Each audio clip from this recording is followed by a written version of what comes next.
you for having me here. I'm so excited. I've been waiting for this day for a while. And it gives me great pleasure to actually be presenting at Wanderlust. I've been attending Wanderlust since 2009 in California, Tahoe. So it's amazing to be here. Thank you for welcoming me into this amazing community.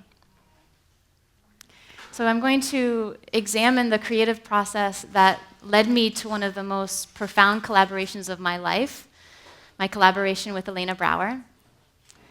And I'm going to recollect the events that took place during the design and production of our book, Art of Attention. And it's definitely one thing to focus on all of the achievements that we did during the 2-year period of designing the book. But I think what's going to be more interesting and what's more heartfelt is really to touch upon the deeper experience of what I went through as a woman to really understand my beauty and to understand my worth and to really feel worthy of the title teacher, designer, and artist. Yeah, sound good? Okay.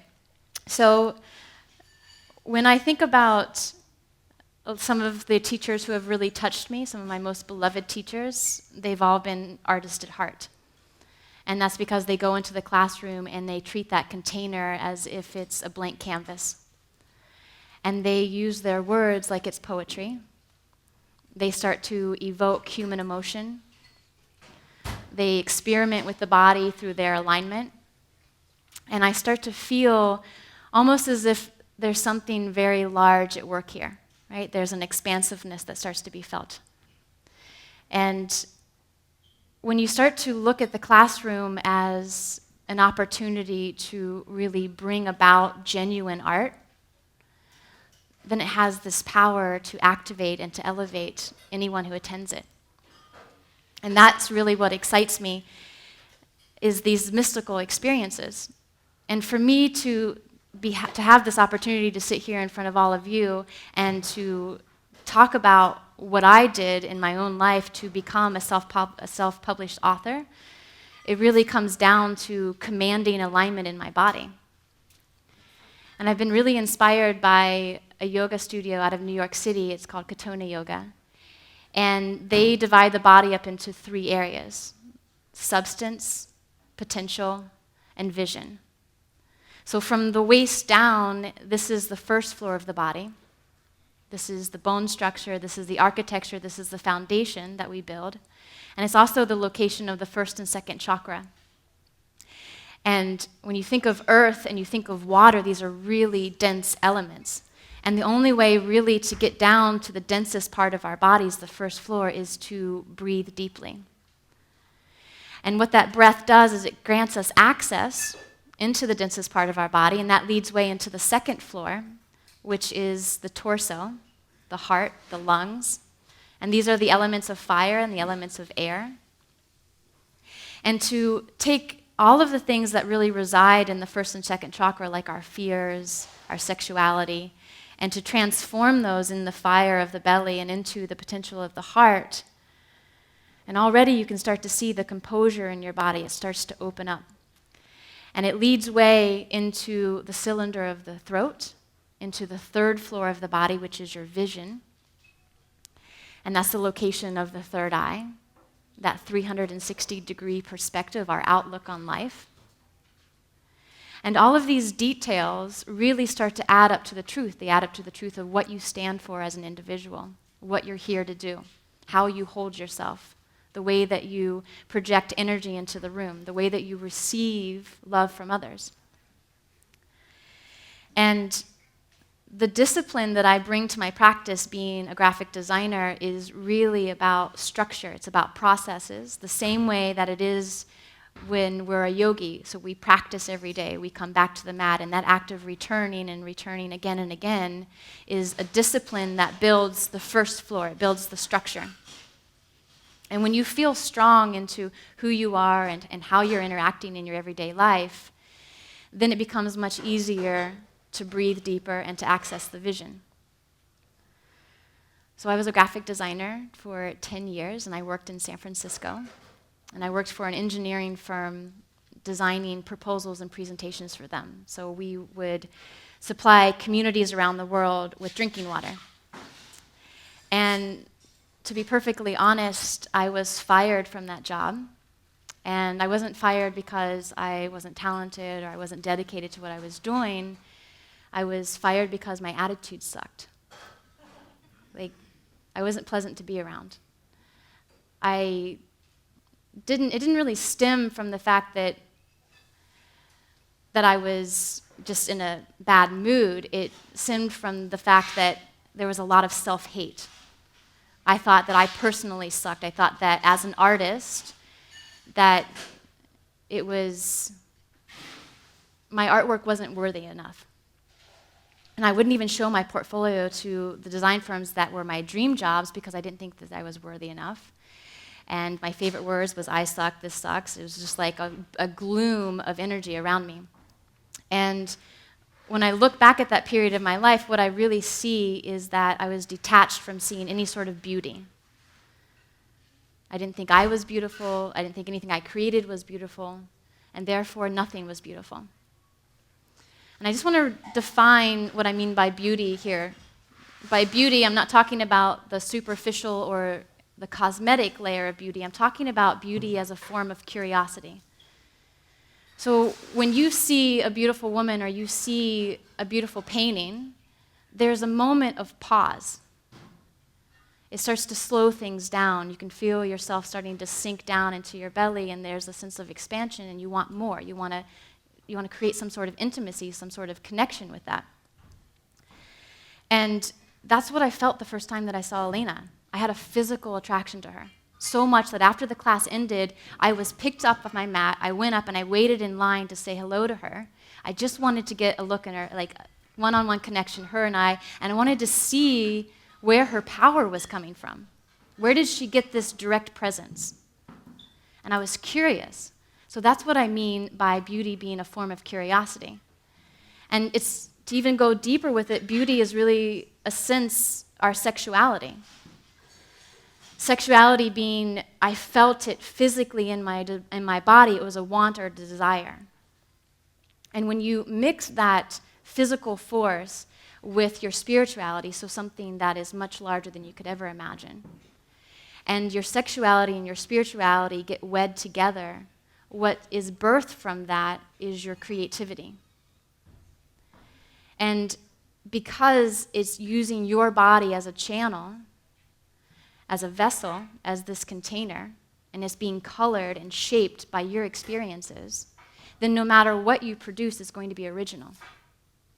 And knowing that alone made me start to appreciate this body, appreciate this person, and to stop comparing and to stop beating myself up.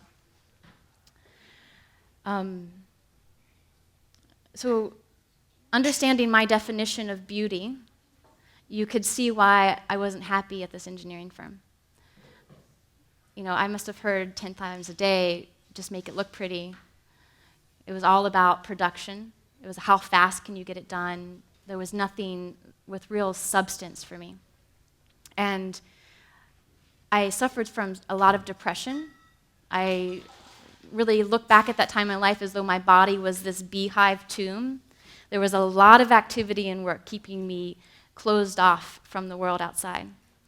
And I was losing all of my power by blaming everyone around me. I wasn't getting the work that was making my portfolio good, and it just went on and on and on. It was exhausting.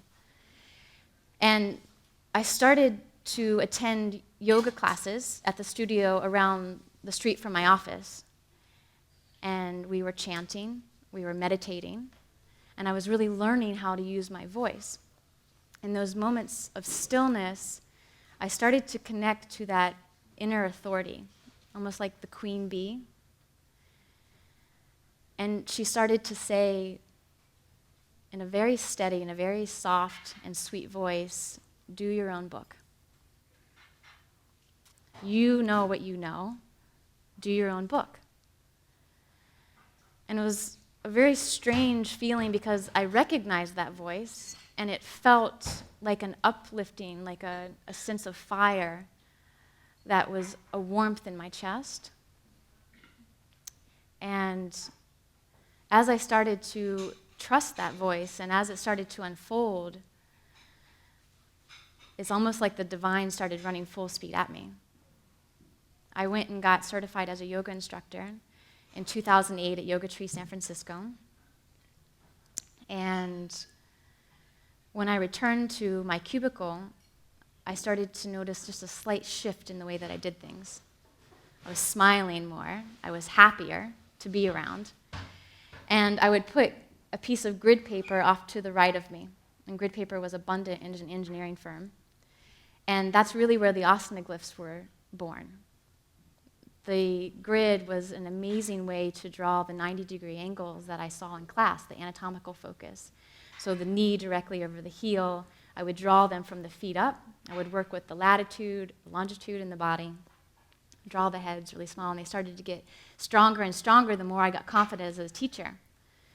And being such a visual person, this was monumental in my teachings because I would spend my entire day still pumping out those proposals and presentations because at that point I was a genius and a master at it. And I was planning all the while what I was going to teach in class that night. I had earphones in my ear, and I was listening to Elena on Yoga Glow, and I was learning how to command like she commanded. I was learning how to take charge of my voice. And I started to see these little patterns in the way that she taught. I noticed that when she came into the room, she would nail her sankalpa within 3 to 5 sentences.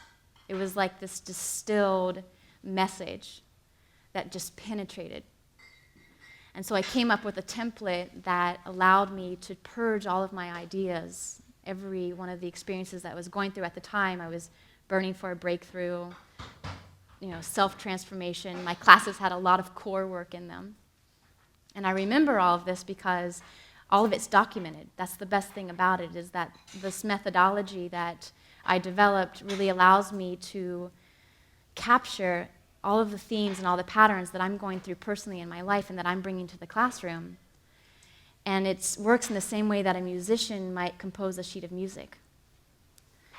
So I was really starting to feel fulfilled at my evening job because I was putting so much heart and so much thought into it. And with the sequence already planned when I went in there, this gave me more time to really connect to the students through adjustments, through verbal cues. And I was taking that sankalpa, whatever I was nailing the first 3 to 5 sentences in the class, and then I was reiterating that throughout the class in talking points. So this message was really getting to the practitioners at the cellular level, and they felt that. And so what I was giving was coming right back to me, and I was feeling fed. I was feeling alive. And when I finally looked around and noticed that I was a happier person and that these things that were entering into my existence, stuff that I thought was so critical and so rigorous before, there was a moment of pause because it hit me. It's like everything, all these metaphors, all these signs, all of the imagery was actually entering into my existence to teach me something. It was teaching me how to design my own book. And when I realized that, I was humbled. It was a moment of realization when I really started to see myself, like really truly see myself. And it was because of amazing teachers who really connected to art and how important it is to bring art into the classroom. So I've really have dedicated my time now, not having the full-time job and having this be my full-time job, which was the best thing that ever happened to me, getting fired from my work, is I've been able to really focus on extending that dream of mine. And that's what Art of Attention, the book, was really based on. At the end of each one of the chapters, we left blank pages, and you have templates to really work on your sankalpa, to journal, to get whatever it is that you are feeling inside. So everything that's unseen is captured on paper so that you can see it. So the unseen becomes seen. And just like Julia Cameron says, one of my favorite authors, sight leads to insight. And so that's really the journey that I took in order to become happy and to become fulfilled. And it is such a great honor to share that with all of you. Thank you very much. Thank you so much.